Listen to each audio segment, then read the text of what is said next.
What is going on, guys? This is Daniel of Hoops Nation and TheLotteryMafia.com, and today I'm very excited to show you some plays or variations involving the double horns pick and roll. I'm not talking about the flex action that many NBA teams utilize, just the pick and roll and what you can do out of that, and it's really neat, and it could be a key set with simple called plays for a team at any level. Well, let's start off with the basics. Your basics is your point guard up top with the ball, your two wings in the corners, and your two big men at the elbows. The most standard play is the guard, number one in this case, chooses a side, and in this case 4, screens for him and rolls to the basket, 5, the opposite post man flashes to the top, and 3, the opposite corner comes to about free throw line extended. Why? This adds spacing, and 3's man can't really help on the 4's roll, which often leaves 4 wide open for a layup. Here's Lithuania running it. Point guard takes it all the way to the basket as there is no strong hedge. Here he finds the roll man on a nice alley-oop. And here the weak side defender cheats and a beautiful skip pass ends in 3 points. You can also have the screener pop and the opposite post man go down for good post position. And of course, if they go under the screen and your guy's a good shooter, he can just pull it for a 3-pointer. My favorite aspect of this play is the high-low. 1, if he kicks it to 5 and 5 doesn't have an open shot, immediately should look in the 4 for a high-low action. This especially works when the other team hedges the first screen and it often leaves 4 wide open.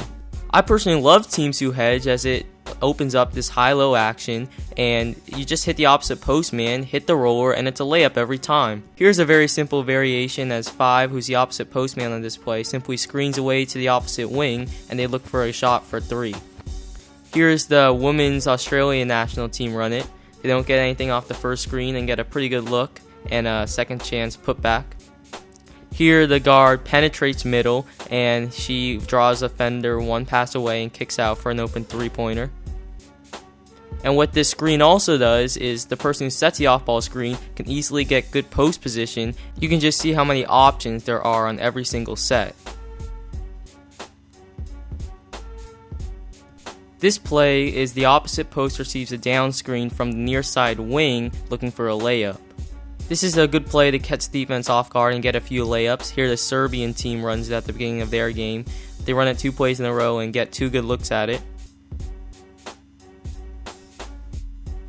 And this is just the second option of the same play. A 5 isn't open immediately, 4 down screens for the screener 2, and 2 looks for an open shot. Here they run it. They don't get much out of it, but you can see how that can work. This is one of my favorite variations as here 4 screens for the ball and then receives a flare screen for an open jump shot. A guy like Channing Frye can really benefit from this, and if 4's man hedge, then he's going to be wide open. There's no way can he hedge and get back off a flare screen. Here France runs it and he's going to be open every time unless they switch or 4's man doesn't really hedge. Now if the player receiving the flare screen doesn't have an open shot, he just operates a simple dribble handoff looking for a good shot. And what France does with Tony Parker is they don't even look for the guy on the flare screen, they just re-screen. Again, the guy setting the flare screen comes over to re-screen and they got a pick and roll.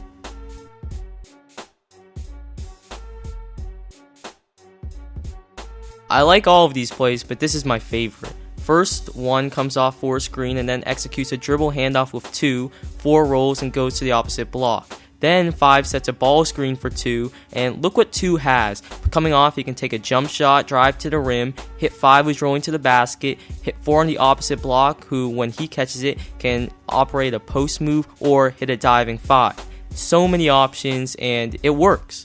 The Wolves ran it, and here off the dribble handoff, Ridnour has so much in front of him. He could have taken that jump shot, and Tolliver doesn't roll, but he still gets the love for the bucket. Same play except Love goes to the 3-point line this time, and Barea drives in, and he just can't get it to go. And Duke runs the same thing except there's no dribble handoff, and they get Harrison open bucket. Notice how Quinn Cook could hit Plumlee down low, but he hits the roller Harrison for an easy 2. Well, that's all for now, guys. You can see out of one set there's so many options, and if you're a coach or an aspiring coach, hope you enjoyed this video and gave you some ideas and maybe some plays for you to use. And if you're not a coach, well, I just hope you enjoyed learning about the horns or the A set, and maybe you'll see it next time you watch a basketball game.